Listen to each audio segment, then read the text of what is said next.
Okay, so as some of you know, recently I've had a lot of lack of purpose and meaning in my life, and that's come from being unemployed. But I've been offered a new job, and I'm quite excited about it, and I wanted to take a little bit of time to tell you about it. I've had an interesting couple of weeks, and I wanted to share some things. I put a post on a local Facebook page saying, I'm in a wheelchair, give me a job, essentially. And the guy who runs the local supermarket, it's called Sherpa, he got in touch and he said, I'd like to offer you a job on the till for the winter. And I thought, well, actually, I'll be honest, my first initial reaction was like, on the till at a supermarket? Well, that sounds a bit lame. Because as you guys know, I recently did my croupier training, and I thought, I'm a bloody croupier now.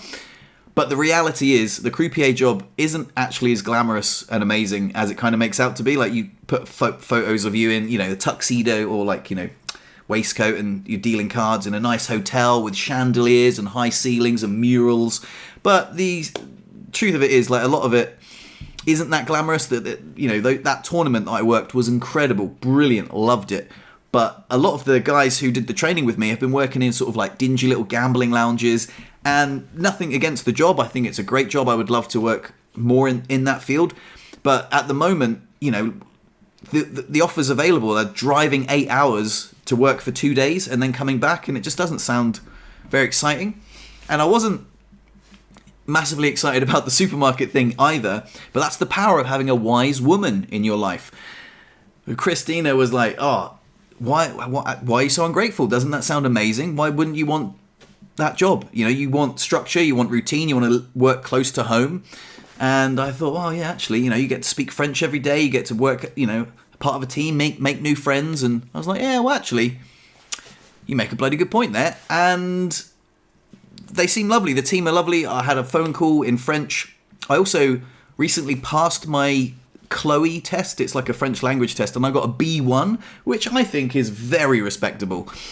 But I think I have more competence than confidence. That's a good one. More competence than confidence.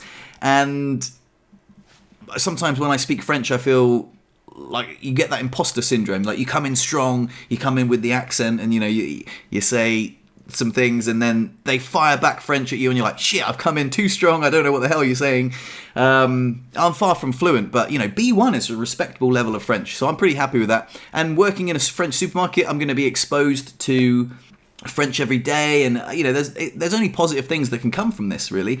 And the pay is surprisingly good. I had assumed it was going to be minimum wage, but it's a little bit above minimum wage. They give me $200 a month for rent, which is to go towards my rent, which is really nice. They give me $100 worth of supermarket vouchers, and I get 10% off my shopping, which is pretty good. And I think it should be really fun. I'm quite excited about it. So after a lovely little bit of a reframe, I am very excited about a new opportunity that is given itself to me. And like I say, it's a 5-minute drive down the road.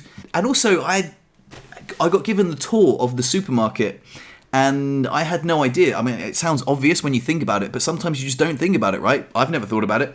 But next to, I guess, every supermarket, there's a huge warehouse, where they keep all the goods, and there's a fridge that's bigger than this whole apartment. There's a freezer section where they keep all that stuff, and there's a big loading bay where trucks come and drop stuff off. And it's part of this enormous global supply chain. It's really, really remarkable when you think about it. When you stop and think about it, it is absolutely remarkable. And then I get to be right at the very end, boop, boop, and I think that's really cool. Also, it's it's just having a normal job, right? And I think these normal jobs are going to be slowly eaten up by AI in the future, or even just automation. You can go in the supermarket now, and there's many places where you just swipe your own stuff, There's no need really for me to be there beeping it, but why not, While the job still exists, I'm going to work at a bloody supermarket checkout. Beep, bonjour, ça va? Whoop. Yeah, it'd be really cool.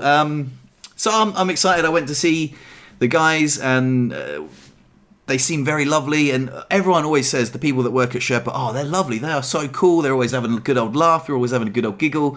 So yeah, that is my new exciting opportunity. It doesn't sound too thrilling, but I'm excited about it. I've got a B1 in my language exam, and I feel pretty confident going into winter now with a job on the horizon, some money coming in, more money than I expected, and decent 35-hour-a-week contract, no travel, just, it's going to be great. I'm going to be out of the house, I'm going to have structure, routine, challenge. It's going to tick all the boxes, I think, Anyway, I'm going in with a positive attitude, whether it's going to be, the panacea of all jobs, like, that's my favourite job in the world. Who knows? I'm sure it'll have its ups and downs.